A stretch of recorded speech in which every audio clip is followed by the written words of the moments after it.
Ang ninuno. Magandang gabi mga kabayan. Bukas na ang Shopee natin para maka-order. Nariyan ng link sa comment section ang pinakabago natin balaw hoodie at t-shirt. Nandito din ang panyo ng Birheng Manawag. Isa sa pinakamabisang gamit pampaamo at pangkalahatang kaligtasan. At syempre, Gunita Black version. Gunita ay spiritual bracelet para sa kalusugan. Sumunod, Marahuyo bracelet for protection sa nilalang at elemento. Kandili bracelet, pampaswerte sa buhay at negosyo. 12+1 mantra bracelet for mental clarity, reduce stress. Tubig ng banahaw necklace, pwedeng gamitin panghilot sa masakit na bahagi ng katawan o gawing kwintas para sa proteksyon. Nasa comment section ng link mga kabayan. Malapit na tayong ma-out of stock ulit mga kabayan, kaya kung may natira pa, habol na. Maraming salamat. Anong sinabi mo? Kung wala kang balak na sakupin ang lupain ng mga sentor, ano ang pakay mo sa pagsugod dito? Tanong ni Haring Tikbalang. Alam ng lahat ng nakatira sa 4 na dome na ang pinakamayamang lupain ay sa mga sentor. Punong-puno ito ng minahan ng ginto at iba pang mamahaling bato. Dito din nang gagaling ang bakal na ginagawa nilang sandata at kagamitan sa pagsasaka. Wala kang pakialam kung ano man ang pakay ko sa lugar na ito. Gawin mo ang gusto mo pagkatapos naming magtuos ng Haring Sentor.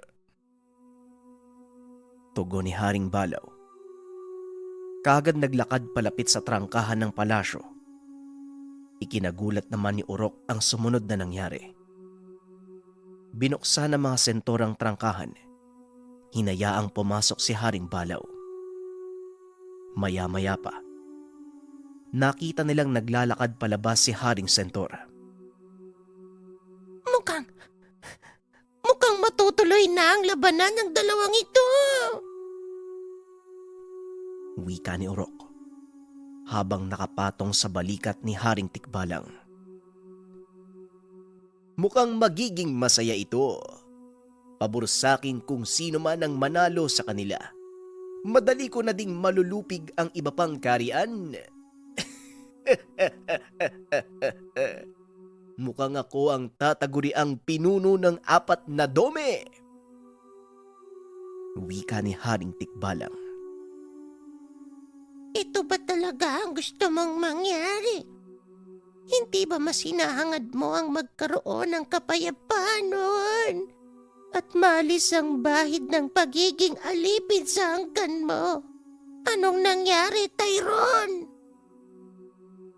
Nanlaki mga mata ni Haring Tikbalang dahil binanggit ni Urok ang kanyang totoong pangalan. Tanging si Apo Remus lang ang nakakaalam nito. Napalingon ito sa kanyang balikat kung saan nakapatong si Urok. Paano mong nalaman ang pangalan ko, Kutong Lupa? Tanging si Apo Remus lang ang nakakaalam ng pangalan naming mga hari dahil siya mismo ang nagbigay nito. Napangiti si Urok. Bumaba mula sa balikat ni Haring Tikbalang. Oo, Tyrone. Ako ang may bigay ng pangalan mo. Ang kahulugan nito ay mapayapang pinuno. Kaya nagugulat ako dahil taliwas sa kahulugan ng pangalan mo ang asil mo ngayon. Napaluhod si Haring Tyrone sa sinabi ni Urok.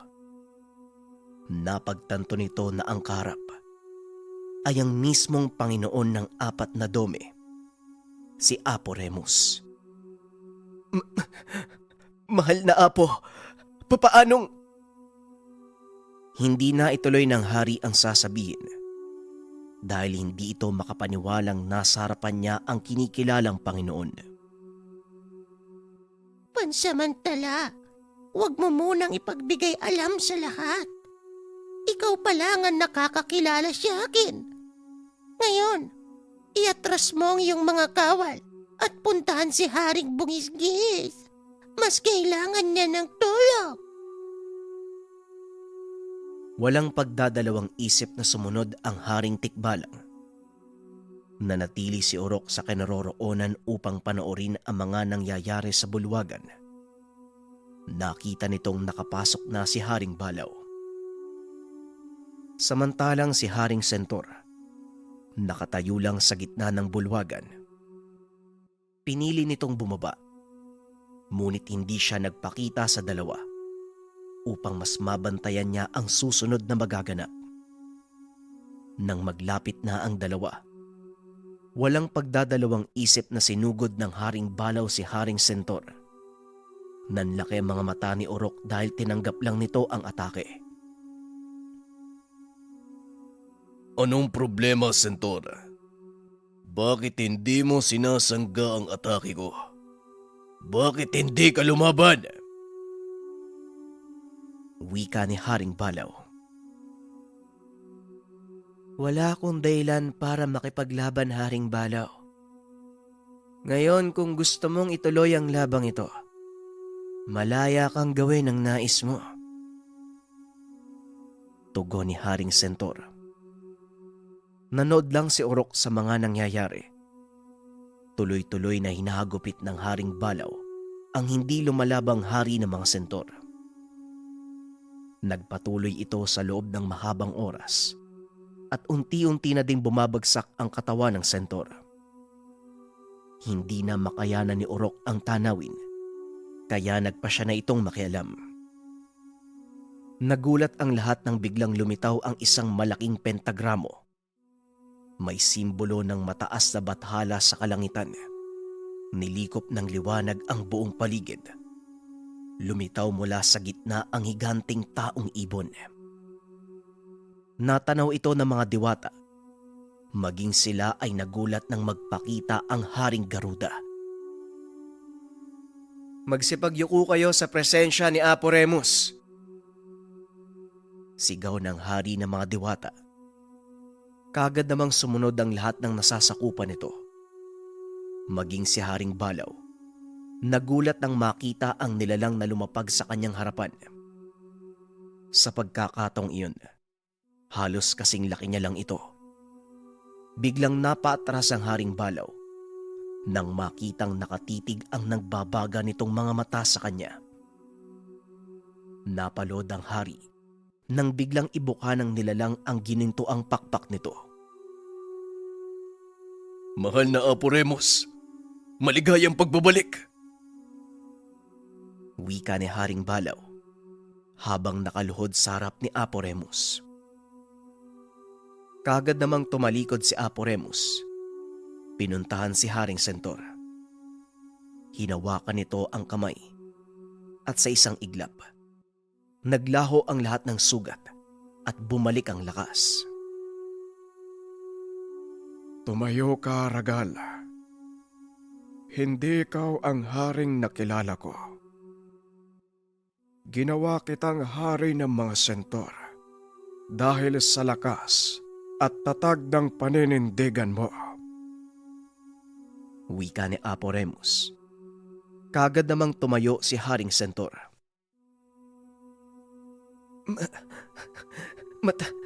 Matagal ko na ding hindi narinig ang pagtawag mo sa pangalan ko, Apo Remus. Maraming salamat po, kamahalan. Tugon ni Haring Sentor. Kagad namang nilingon ni Apo Remus si Haring Balaw na nooy biglang nag-iba ang aura. Ramdam ni Apo Remus na wala ito sa sarili. Bakit ka pa nagpakita, taong ibon? Ngayon pa na malapit ko nang maangkin ang 4 na dome. Pero hindi na bali. Gagamitin ko ang katawan ng pinakamamahal mong Haring Balaw. Tignan natin kung makakayanan mo siyang saktan. Wika ni Haring Balaw. Sa pagkakataong ito, si Sentor ang nagsalita. Mahal na Apo, hayaan niyong ako ang humarap sa kanya. Alam kong hindi si Haring Balaw ang nagsasalita. Kilala ko ang matalik kong kaibigan, kaya alam ko kung paano siya matutulungan. Wika ni Haring Sentor. Malaki ang tiwala ko sa iyo. At alam kong kilala mo ang Haring Balaw Ragal. Kaya ilalagay ko sa iyong kamay ang kaligtasan niya. Wika ni Apo Remus. Akmang aalis na sana ito nang muling magsalita si Haring Balaw. At saan ka naman pupunta, Apo Remus? Natatakot ka bang harapin ang sarili mong multo? Nakalimutan mo ba na ikaw ang dahilan kung bakit nangyari ang lahat ng ito? Wika ni Haring Balaw. Lapastangan ka. Hindi mo ba alam kung sino ang kaharap mo? Tanong ni Haring Sentor. Hindi siya si Abram. Kilala ko ang pagkatao ng itinalaga kong hari ng mga balaw. Sabihin mo sa akin, bakit mo to ginagawa, Alingatog? Biglang napatitig si Haring Sentor kay Apo Remus. Hindi ito makapaniwala sa narinig. Anong sinabi mo, mahal na Apo? Alingatong, hindi ba matagal nang naikulong ang nilalang na yon? Kasama ako sa naglagay ng selyo sa kulungan niya. Kaunting pagbabalik tanaw. Nang mga panahong namatay ang anak ni Haring Sentor, nagpa siya itong tugisin ang Alingatong. Nagawa niya itong mahuli. Ikinulong ng mga sentor ang Alingatong sa isang malaking tapayan. Nilagyan ito ng makapangyarihan selyo na kahit ang pinakamagaling na pantas ng mga diwata ay hindi magawang sirain. May isa pang nilalang ang nakialam, Ragal. Ito ang dapat nating alamin. Sa ngayon, ikaw lang ang maaari kong asahan. Alam na ng Haring Tikbalang na nagbalik ako. Inutusan ko siyang puntahan at tulungan si Haring Bungisgis. Ikaw na ang bahala kay Abraham. Kailangan kong kausapin ang hari ng mga diwata. Matapos mag-usap, kagad na ding umalis si Apo Remus. Tinungo nito ang palasyo ng mga diwata. Natanaw ng mga ito ang paparating na dakilang apo. Dali-dali nilang binaba ang depensa ng palasyo. Lumabas si Haring Ragon upang magbigay galang sa kanya. Maligayang pagbabalik, mahal na Apo. Tamang-tamang dating nyo. Nagkakagulo na ang 4 na dome. Wika ni Haring Ragon habang nakaluhod. Nagulat ito nang biglang magsalita si Gascon. Hindi naman umalis yung taong manok na yan. Tama ba ako, ha? Urok! Napalingon si Haring Ragon sa kaibigan at kagad itong inawat. Ano ka ba naman, Gascon? Huwag mong lapastanganin ang mahal na Apo. Biglang tumawa ng malakas si Gaston at muling nagsalita. Pasensya na, Haring Ragon. Hindi ko lang mapigilan yung sarili kong matawa. Ni isa sa inyo, wala man lang nakalata. Si Urok at si Apo Remus ay iisa. Biglang tumayo si Haring Ragon. Lumapit kay Apo Remus. Ipagpatawad niyo ang asal ng kaibigan ko, mahal na Apo. Hindi niya kayo kilala at hindi niya alam ang kaya niyong gawin. Wika ni Haring Ragon. Tinititigan ito ng masakit si Gascon, na nooy tawa pa din ng tawa. Hanga din ako sa katapangan ng taong yan. Pero tama siya, Haring Ragon. Ako at si Urok ay iisa. Pinili kong gamitin ang katauhang ihod upang sukatin ang pagkakaisa ng 4 na hari. Mukhang nabigo ako. Wika ni Apo Remus. Sabihin niyo, mahal na Apo, kung anong maitutulong ko. Sa pagkakataong ito, Handang tumulong ang mga diwata. Wika ni Haring Ragon. Nagsalita si Apo Remus. Nakatakas sa pagkakakulong ang alingatong. Siguradong tinitipon nito ang kanyang pwersa upang sumugod sa 4 na dome. Sinabi ko na sa inyo ang bagay na ito dahil alam kong hindi lingid sa kaalaman nyo ang nangyari noon. Maging ikaw, Gaston, alam mo kung ano ang naganap. Isa ka sa mga mandirigbang nakipaglaban sa puwersa na pinakawalan ni Alingatong. Wika ni Apo Remus. Naintindihan ko, Remus. At kung tutulong ang mga diwata, handa din akong tumulong. Tugon ni Gaston. Matapos makipag-usap sa diwata, muling bumalik si Remus sa kinaroroonan ni Haring Sentor. Mula sa himpapawid, nakita nito ang nangyayaring labanan sa pagitan ng 2 malakas na pinuno. Gumising ka, Balaw. Hindi ikaw ang pinunong nakilala ko. Wika ni Haring Sentor habang patuloy na sinasangga ang atake ni Haring Balaw.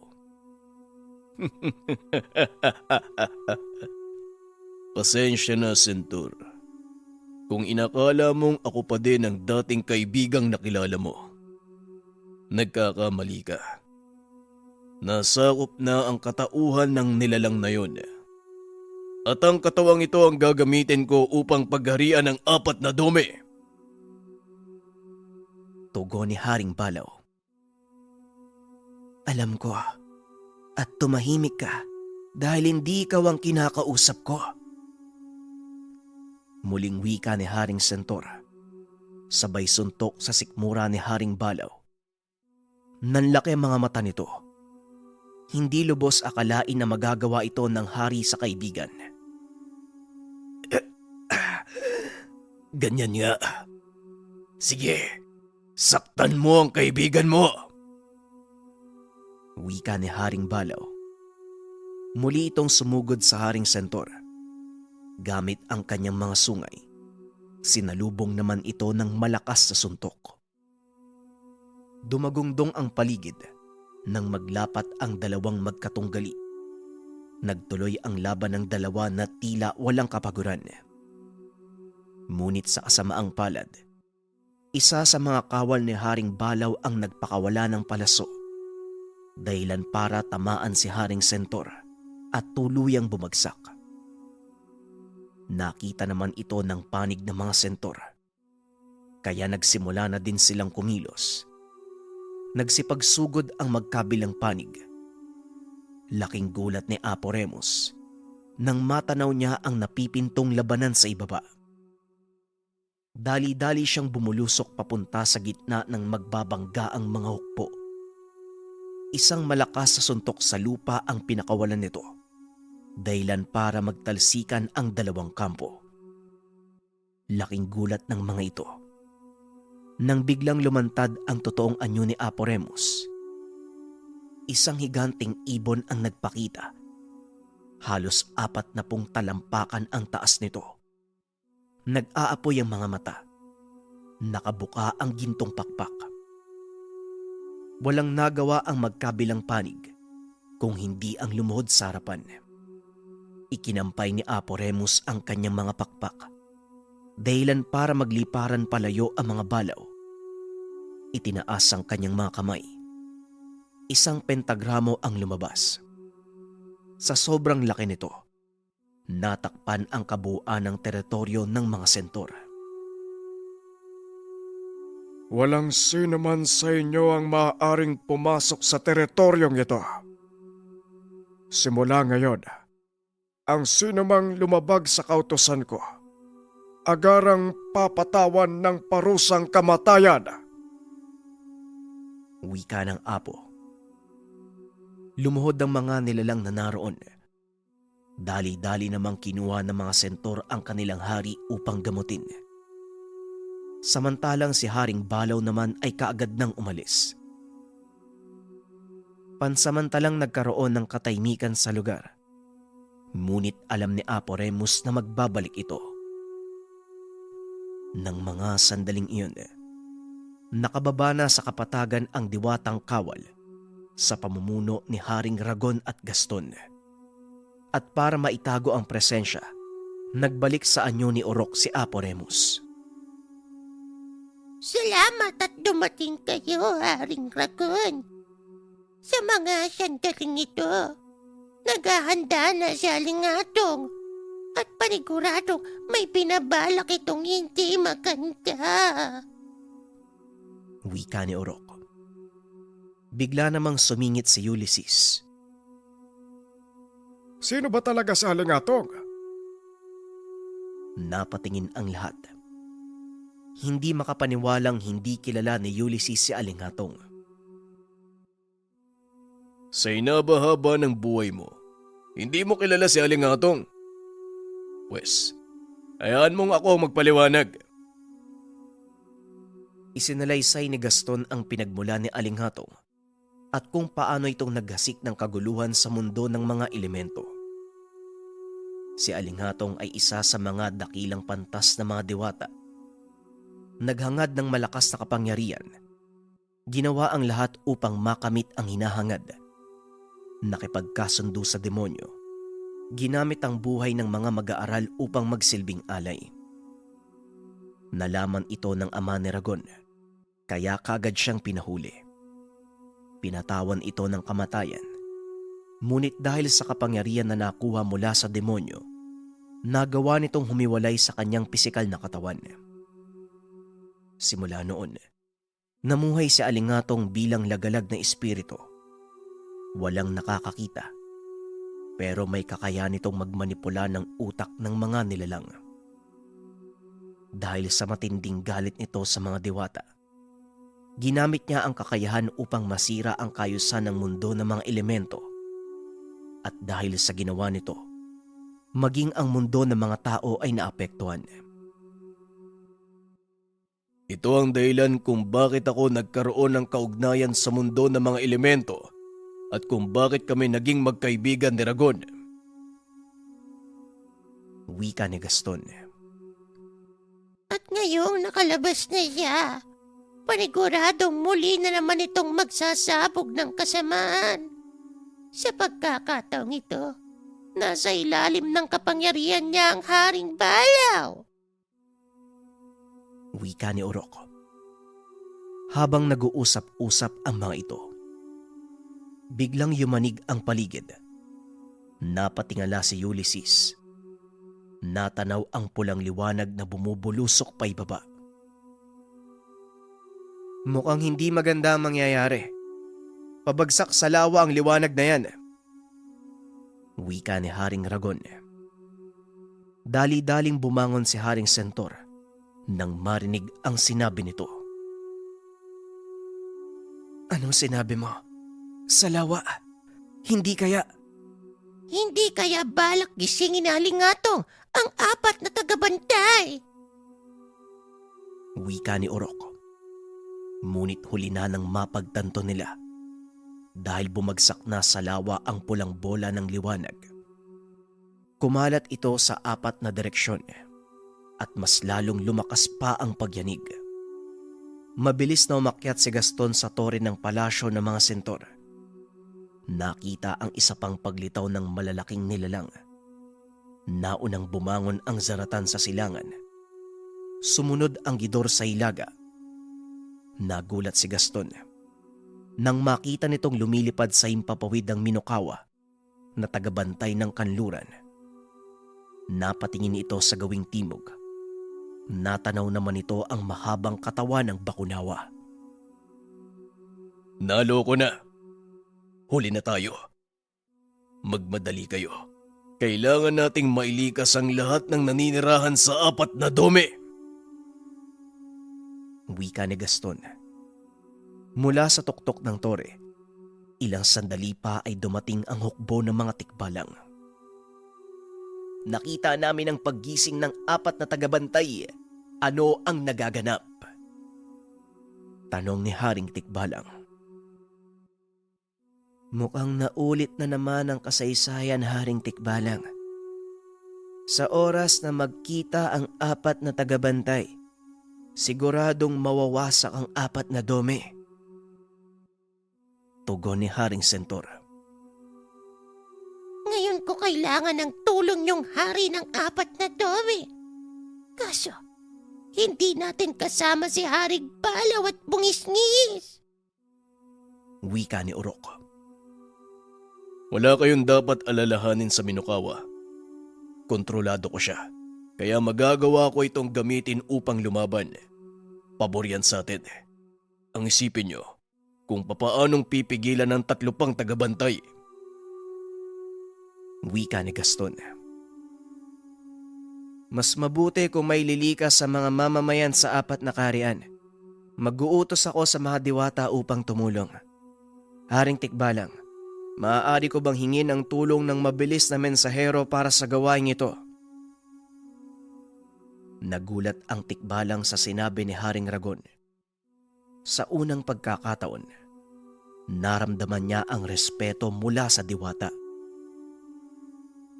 Handa akong makipagtulungan, Haring Ragon. Pag-utusan niyo ang aking mga alagad. Tugon ni Haring Tikbalang. Matapos ay kagad siyang nagbigay ng utos sa mga mensahero. Nagsipag-alis ang mga ito kasama ang ilang kawal ng mga diwata. Kailangan kong puntahan si Bungis-ngis. Malaki ang maitutulong niya sa labang ito. Akmang papalis na ito nang marinig niya ang pagtawa ng Bungis-ngis.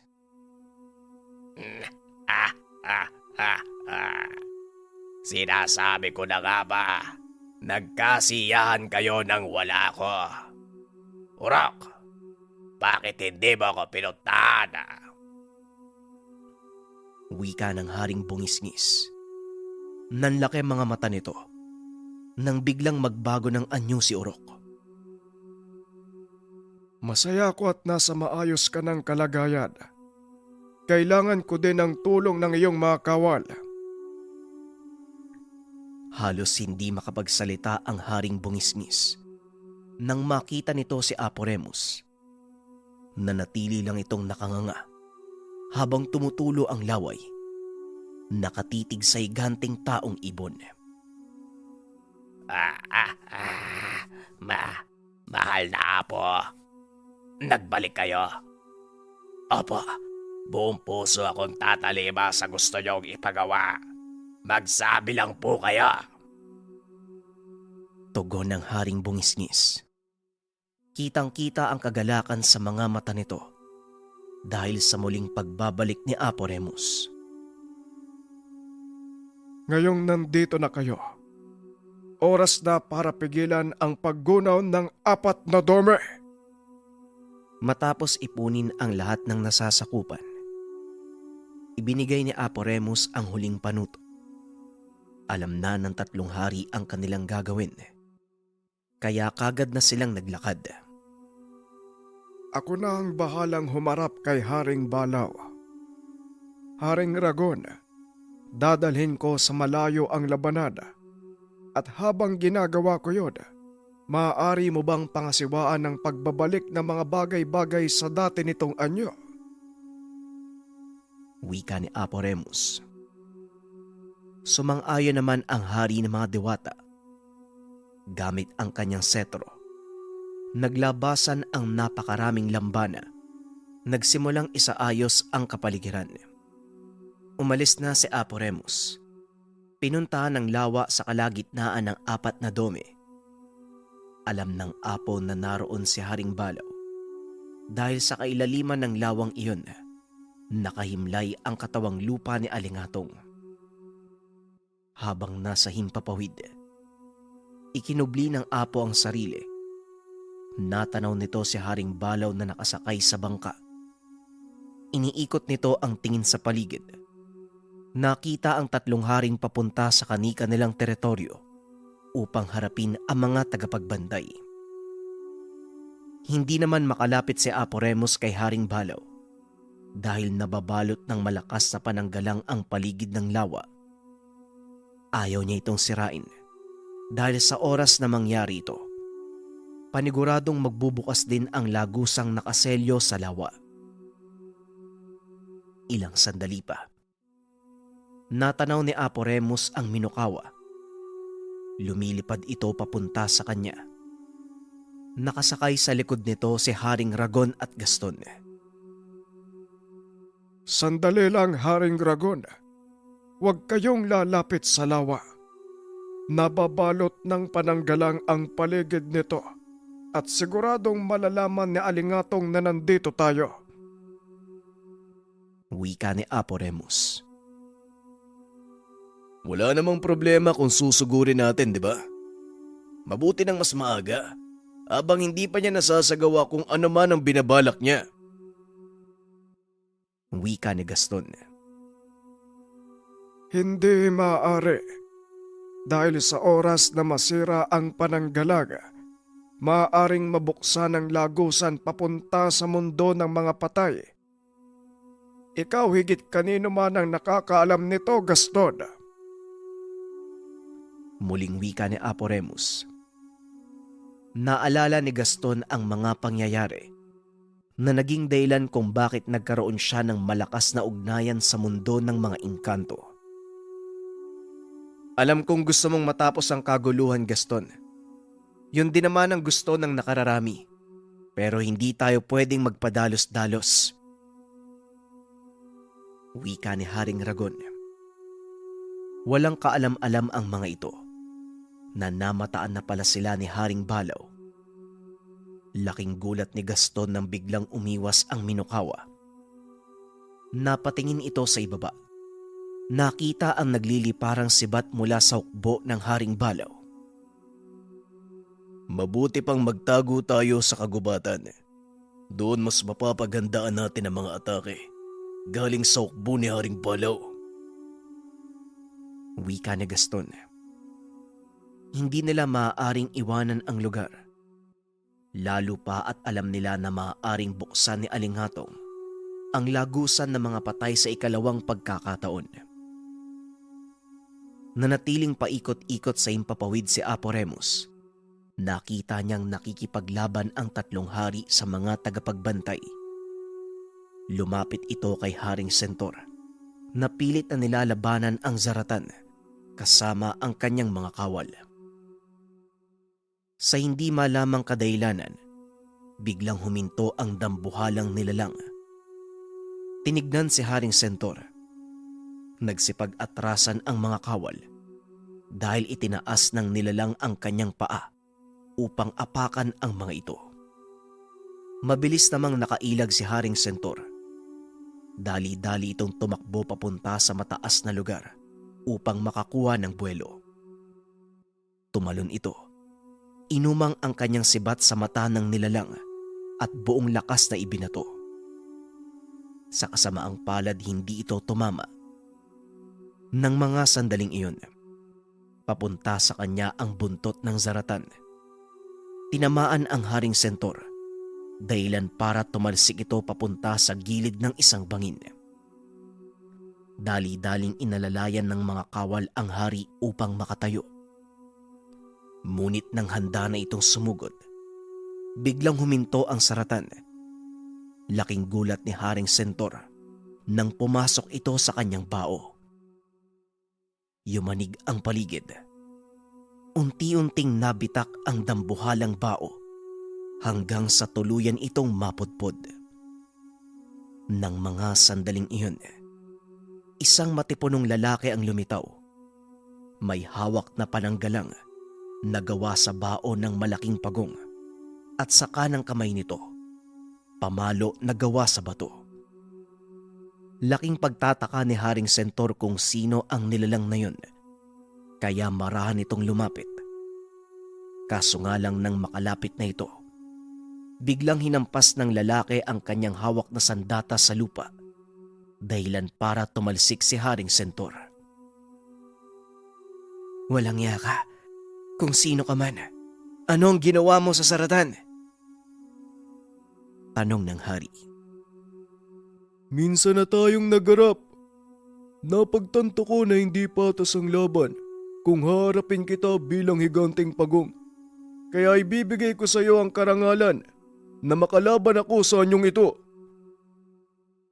Nanlaki ang mga mata ni Haring Sentor. Hindi niya lubos akalain na merong ibang anyo ang tagapagbantay ng kabundukan. Kung ganon, isang karangalan ang makarap ka sa laban, Zaratan. Tugon ni Haring Sentor, sabay dampot ng kanyang sibat. Sinugod ang Zaratan. Sunod-sunod na palitan ng atake ng magkabilang panig. Habang si Apo Remus naman, patuloy na naghahanap ng paraan para makapasok sa pananggalang na nakapaligid sa lawa. Napalingon ito sa kinaroroonan ni Haring Bungisngis. Nakitang nakikipagtos ito sa bakunawa. Napagtanto ng Apo na walang kalaban-laban ang hari sa nilalang. Tumatakbo lang ito habang patuloy na binubughan ng tubig ng bakunawa. Hanggang sa huminto ang nilalang sa pag-atake na labis namang ipinagtaka ng Haring Bungisngis. Ilang sandali pa, nagpalit ng balat ang bakunawa. Sa pagkakataong iyon, isang magandang babae ang nagpakita sa harapan ni Haring Bungisngis. Teka, sino ka naman? At nasaan ang bakunawa? Anong nangyari? Napasapo na lang ng ulo ang magandang babae. Totoo nga ang sinabi nila na kayong mga bungisngis. Malaki ang katawan, pero mahina ang utak. Lalong nagtaka si Haring Bungisngis sa sinabi nito. Ano? Anong sabi mo? Pero hindi na mahalaga kung ano man yon. Umalis ka na dito. Delikado. Baka muling magpakita ang bakunawa at pati ikaw ay mapahamak. Muling wika ni Haring Bungisngis. Talaga namang napakahina ng pangunawa mo, Haring Bungisngis. Ako ang bakunawa. Ito ang iba kong anyo. Nanlaki mga mata ni Haring Bungisngis sa narinig. Hindi ito makapaniwala. Isang magandang babae ang nagtatago sa loob ng katawan ng dambuhalang ahas. Ibinaba nito ang sandata at naglakad palayo, na labis namang ipinagtaka ng bakunawa. Teka, saan ka pupunta? Hindi ba natin itutuloy ang laban? Tanong ng bakunawa. Hindi ako pumapatol sa babae. Kaya gawin mo ang gusto mo. Basta wag mo lang patayin ang mga kalahi ko. Tugon ng hari. Natawa naman ng husto ang bakunawa sa sinabi nito. Hindi ko alam na kahinaan mo pala ang mga babae, Haring Bungisngis. Pero sa totoo lang, pinahanga mo ko. Kakaiba ang pagmamahal mo sa nasasakupan. Kaya dahil dyan, hindi ko na rin itutuloy ang aking balak. Maiwan na kita. Wika ng bakunawa. Nakahinga ng maluwag ang Haring Bungisngis. Nagpasalamat ito sa bakunawa. Ngunit wala itong kaalam-alam na may kapalit pala ang ginawa ng bakunawa. Akmang papaalis na sana ang pangkat ni Haring Bungisngis nang biglang sumabog ang lawang tinitirhan ng bakunawa. Nanlaki ang mga mata ni Haring Bungisngis nang makitang lumutang ang katawan ng babaeng nakausap. Dali-dali niya itong nilangoy upang sagipin. Pagdating sa pangpang ng lawa, laking pasasalamat nito dahil humihinga pa ang dalaga. Natanaw naman ito ni Apo Remus, kaya kagad siyang bumaba sa kinaroroonan ni Haring Bungisngis. Kailangan mo siyang agapan. Magmadali ka. Ialis mo siya sa lugar. Wika ni Apo Remus. Mabilis na binuhat ni Haring Bungisngis ang dalaga upang dalhin sa ligtas na lugar. Ano ang nangyari kay Bakunawa? Hindi ba isa siya sa pinakamalakas na tagapagbantay? Bakit nangyari ito? Tanong ni Haring Bungisngis. Isa itong uri ng sumpa. Sa oras na hindi niya sundin ang kagustuhan ni Alingatong, kusang gagana ang sumpa. Hindi ito mawawala hanggat hindi natatalo ang naglagay. Kailangan malaman ito ng mga diwata. Wika ni Apo Remus. Nang masiguro ang kaligtasan ni Haring Bungisngis, kaagad na siyang umalis. Muli niyang pinuntahan ang kinaroroonan ng mga diwata upang ipagbigay alam ang nangyari sa Bakunawa. Sa ngayon wala na tayong magagawa, mahal na Apo. Dahil maging ang mga pantas, hindi alam ang totoong kakayahan ni Alingatong. Ang nalalaman lang ng mga ito, kaya niyang magmanipula ng utak ng kahit anong nilalang. Wika ni Haring Ragon. At habang nag-uusap sila, isang malakas na dagungdong ang umalingaw-ngaw. Nagmula ito sa lugar kung saan nakabantay si Haring Tikbalang. Medyo mataas ang kinaroroonan nila Apo Remus ng mga sandaling iyon. Kaya natanaw nila kung ano ang pinagmulan ng malakas na dagungdong. Ang Gidor! Naloko na. Hindi kakayanin ng Haring Tikbalang ang lakas ng nilalang na yan. Wika ni Gaston. Dali-dali nitong tinawag ang Minokawa at sumakay sa likod nito. Gaston, mas makakabuti siguro. Hayaan mo lang si Haring Tikbalang na harapin ang sarili niyang laban. Napangiti si Gaston at tinugon ang hari. Huwag kang mag-alala, kaibigan. Hindi ako makikipaglaban. Itong alaga ko. Gusto ko lang mapanood ng malapitan. Matapos ay lumipad na ang Minokawa. Napailing na lang ang hari ng mga diwata dahil sa katigasan ng ulo ni Gaston. Pagkarating sa teritoryo ni Haring Tikbalang, nakita ni Gaston na hindi na ito makakilos. Haring Tikbalang, mas makakabuti kung umalis ka dyan. Habang may oras pa. Ang Minokawa na ang bahalang makipagtuos sa Gidor. Hindi mo kakayanin ang lakas ng nilalang na yan. Wika ni Gaston. Ngunit sadyang matigas ang ulo ng hari ng Tikbalang. Pasensya na, Gaston, pero laban ko ito. Hindi ako papayag na iba ang makipaglaban para sa akin. Tugon ni Haring Tikbalang. Napailing na lang si Gaston. Kagad bumaba mula sa likod ng Minokawa. Nilapitan ang hari ng mga Tikbalang at sinuntok. Dahilan para mawalan ito ng malay. Kung minsan, hindi masama ang maging mayabang. Pero kadalasan, ito ang dahilan kung bakit tayo napapahamak. Minokawa, ikaw na ang bahala. Wika ni Gaston. Kagad binuhat ang Tikbalang papunta sa loob ng kagubatan. Pinanood nito ang laban ng dalawang tagapagbantay. Patuloy na nagpaikot-ikot ang Minokawa sa itaas ng Gidor. Nang makakuha ng tiyempo, bigla itong bumulusok pa ibaba. Sa sobrang bilis ng paglipad, nagliwanag ang mga balahibo. Hanggang sa tuluyang magliyab, laking gulat ni Gaston nang humupa ang apoy. Isang matipunong lalaki na nagliliyab ang mga kamao ang nagpakita. Sinuntok nito sa ulo ang Gidor, dahilan para matumba ang napakalaking nilalang. Halos hindi makasabay ang Gidor sa kilos ng lalaki. At sa tuwing susubukan nitong umatake, kagad lang itong natutumba.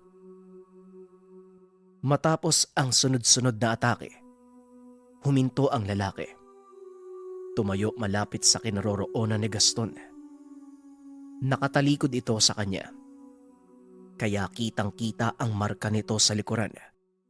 Ang marka ng elementong apoy. Napagtanto ni Gaston na ito na ang anyong tao ng Minokawa. Muli ay unti-unting tumayo ang Gidor. Sa pagkakataong iyon, binugahan nito ng lason ang Minokawa. Mabilis itong nakaiwas, ngunit sa tuwing lalapag ito sa lupa, ay siya ding pagtama ng atake ng Gidor sa kanya.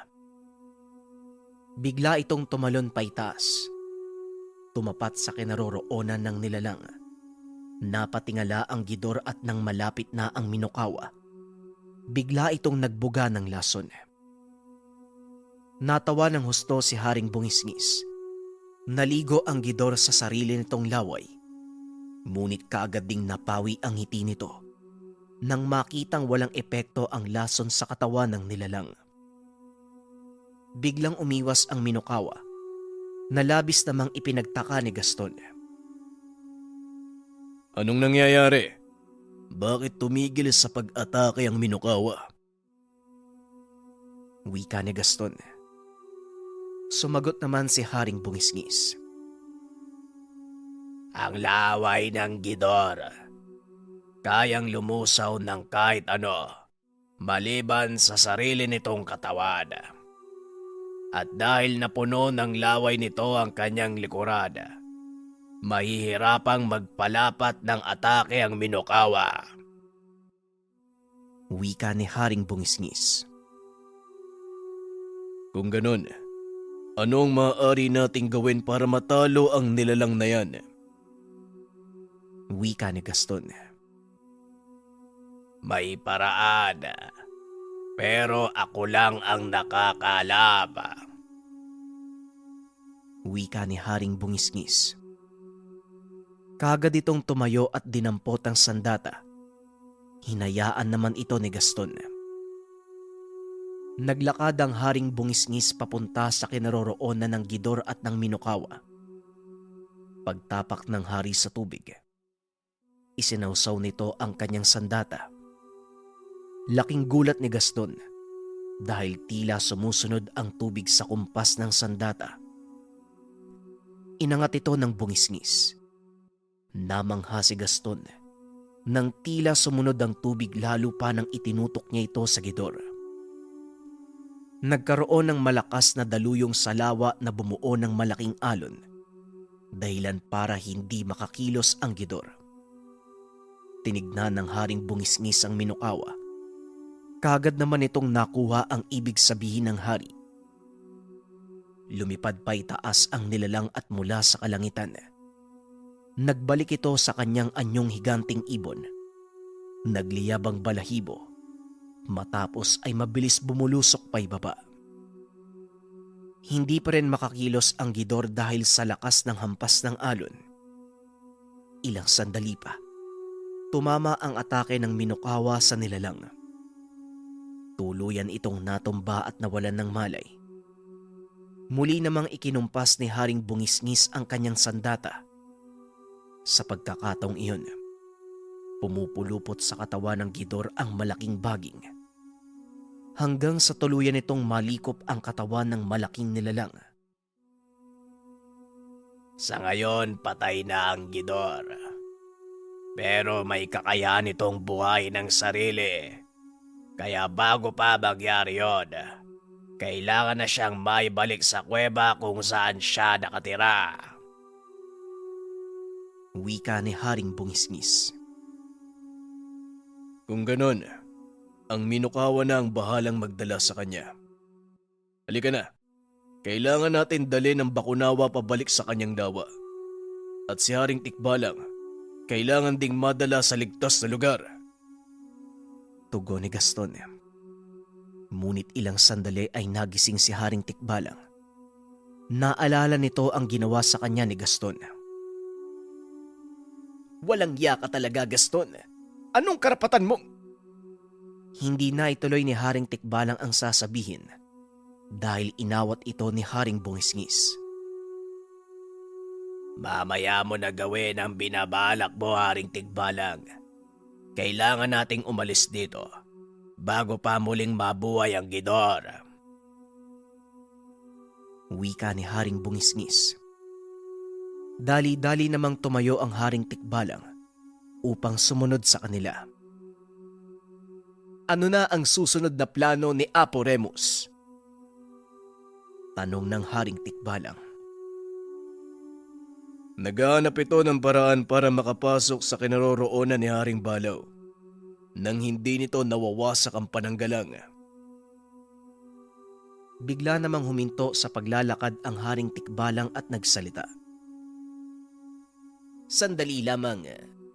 Ayon sa aking ama, ang lawang tinirahan ng Bakunawa may lagusan papunta sa mismong kinaroroonan ni Haring Balaw. Maaari nating gamitin ang daanang iyon, pero kailangan nating antayin ang pagbaba ng tubig. Wika ni Haring Tikbalang. Alam din ni Haring Bungisngis ang lagusang ito. Ngunit natatakot silang gamitin ang daanang iyon dahil sa presensya ni Bakunawa. Kailangan malaman ni Remus ang tungkol sa daanan upang mapigilang makuha ni Alingatong ang kanyang katawan. Wika ni Gaston. Sumang-ayon naman ang Haring Tikbalang. Mabilis itong tumakbo papunta sa tore kung nasaan ang mga diwata at saktong papunta na doon si Apo Remus. Magaling at nagawa niyong matalo ang Gidor. Huwag yun ang alalahanin ng Bakunawa. Dahil sa oras na matalo si Alingatong, babalik din sa ayos ang lahat. Wika ni Apo Remus. Hindi na nagsayang pa ng oras si Haring Tikbalang. Mahal na Apo, ang lawang tinitirahan ng Bakunawa ay lagusan papunta sa kinaroroonan ni Haring Balaw.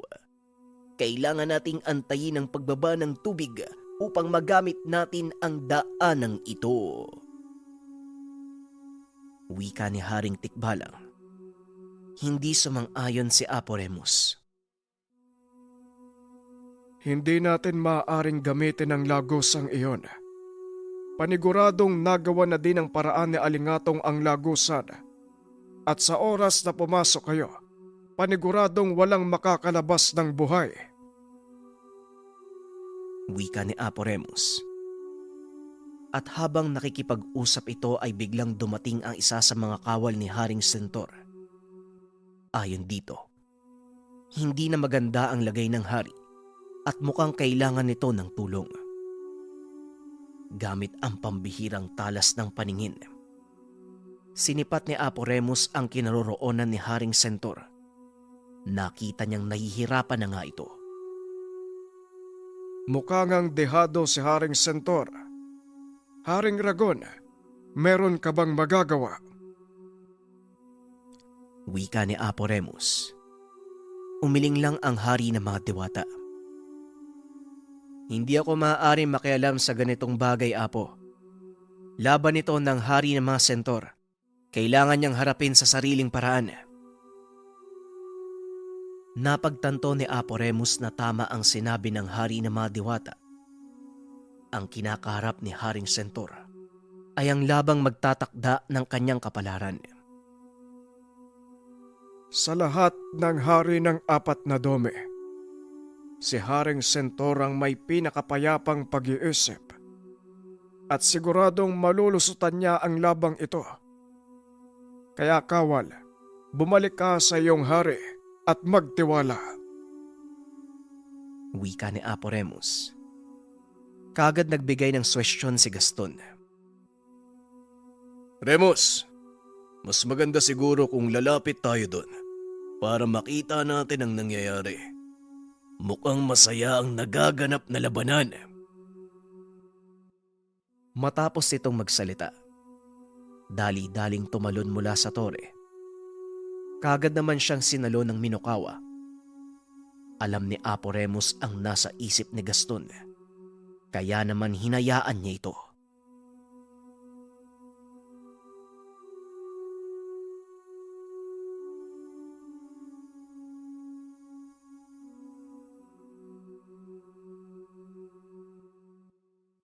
Ang Ninuno.